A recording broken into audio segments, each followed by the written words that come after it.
Salut, c'est Béthule en collaboration avec JPS Productions. Je t'invite à aimer, commenter et partager la vidéo qui va suivre. Bon visionnage et surtout bonne écoute.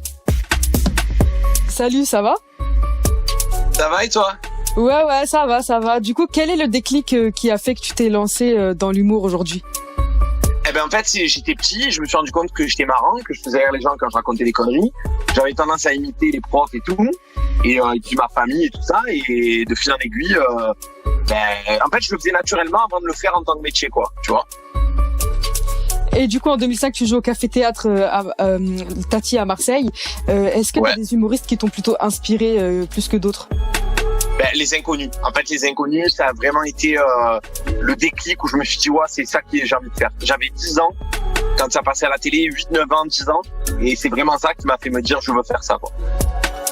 Et du coup, en 2006, t'as joué ton premier one-man show, ça t'a fait gagner des victoires. Quelle est l'adrénaline que t'as eue quand t'as joué ton premier one-man show ? C'était incroyable parce qu'en fait, par exemple, en 2007, mon premier truc que j'ai gagné, c'était le Festival du Monde de Marseille. Et c'était marrant parce que tu gagnes un festival, les gens dans la salle te disent, ouah, tu es génial, tu es le meilleur, tu es trop fort, tu es le renouveau, tu es ci, tu es là. Et après, tu rentres chez toi, tu n'as pas d'argent parce qu'à cette époque-là, on gagnait pas de thunes. Donc, c'est très paradoxal, tu vois. Mais c'était génial parce que tu te dis quand même, je peux remédier à ça, une C4, ça peut cartonner, quoi. Tu commences à l'envisager. Ouais. Et du coup, t'as fait un deuxième one-man show, ça t'a fait gagner un peu plus de victoires, t'as pu jouer dans d'autres villes que Marseille. Qu'est-ce que ça t'a fait de jouer dans d'autres villes ? C'était incroyable de me dire que je sors du cercle de chez moi et qu'il y a des gens dans d'autres villes qui, moi, le petit mec des quartiers nord qui fait des blagues à ses potes, que les gens ont envie de le voir et c'était incroyable, tu vois. Je me suis dit, waouh, ça veut dire qu'il y a un engouement, il y a quelque chose, quoi. Ah ouais, et du coup, entre-temps, t'as pu faire aussi des shows plutôt radio et télé aussi, en plus des tournées. C'est quoi ta préférence entre faire des shows à la télé, radio ou plutôt la tournée ? Moi, j'aime tous les médias, mais honnêtement, je vais te dire un truc, je préfère la scène parce que la scène, c'est incroyable, tu fais l'amour avec le public, quoi, voilà. Et aujourd'hui, on trouve des sketchs de toi un peu partout sur tous les réseaux sociaux. Et pour t'inspirer, tu sais, comme tu fais sur l'actualité et tout, pour t'inspirer, est-ce que t'écris plutôt à l'avance tes textes ou est-ce que tu te bases directement sur ce que t'entends ? En fait, je me base beaucoup sur ce que j'entends. Mais en fait, le truc, c'est observation. Punchline, les punchlines elles viennent toutes seules et après création, ça veut dire on fait des personnages ou pas, quel va être l'angle d'attaque, est-ce que je vais utiliser moi-même mon personnage pour en parler, est-ce que je vais utiliser un personnage, est-ce que voilà et pour moi le quotidien c'est une source d'inspiration inépuisable, de toute façon partout où je vais il y a des trucs marrants. Ouais, aujourd'hui on trouve, comme je t'ai dit, et puis après ça t'a aussi permis de faire une chronique depuis 2020 sur une radio toulousaine. Est-ce que tu peux nous en dire plus par rapport à cette chronique ?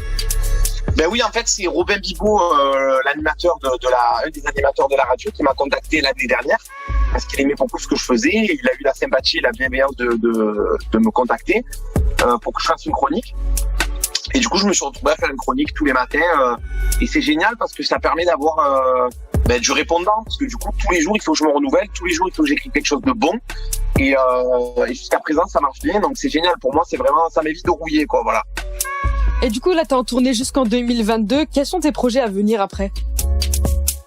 En fait, après, j'aimerais bien peut-être faire du cinéma ou en tout cas écrire un 4e spectacle et le faire plus poussé avec mon metteur en scène Emmanuel Aubry, faire quelque chose de mieux. Et puis aussi la pièce de théâtre qu'on a écrite, à faire cartonner un peu partout, quoi. Ouais, en tout cas, juste avant de terminer, on va quand même te laisser te donner les réseaux sociaux de où on peut te suivre et tout. Ouais. Alors, Instagram, c'est Laurent Febvay, F-E-B-V-A-Y. Facebook, c'est Laurent Febvay en tournée. Et TikTok, c'est Laurent Febvay, F-E-B-V-A-Y. Et voilà. Et il y a aussi Snap, bien sûr. Ouais, et Snap, c'est Bruce-13014. Parce que j'adore Bruce Wayne, j'adore Batman, et voilà. Ouais, du coup, 13 par rapport à Marseille et tout. Est-ce que tu as une dédicace à faire avant de terminer cette interview ? Je voulais remercier mon public parce que c'est grâce à eux que je fais ça depuis des années et c'est eux qui m'ont permis de perdurer dans le temps et de pouvoir en faire mon métier. Et à l'heure où je te parle, il est 13h et je suis pas au bureau, je suis en train de faire une interview et ça, c'est un rêve, quoi. C'est exceptionnel. Ouais, une interview chez nous en plus. Du coup, nous aussi, on est contents de t'avoir reçu en interview. Merci beaucoup. Plaisir partagé. Ouais, surtout que, en plus, ça va, tes vidéos, ça cartonne, hein. Moi, j'ai vu un petit peu, j'ai regardé tes sketchs, j'étais morte de rire plusieurs fois. Merci beaucoup. Tu m'as tué de rire. Merci beaucoup. En tout cas, on se dit à bientôt et salut. Merci et à la prochaine. À la prochaine, salut. Ciao. Si tu as aimé cette vidéo, tu peux faire un tour sur la chaîne pour voir ce qui a déjà été posté. Active la cloche de notification pour être au courant des nouveautés.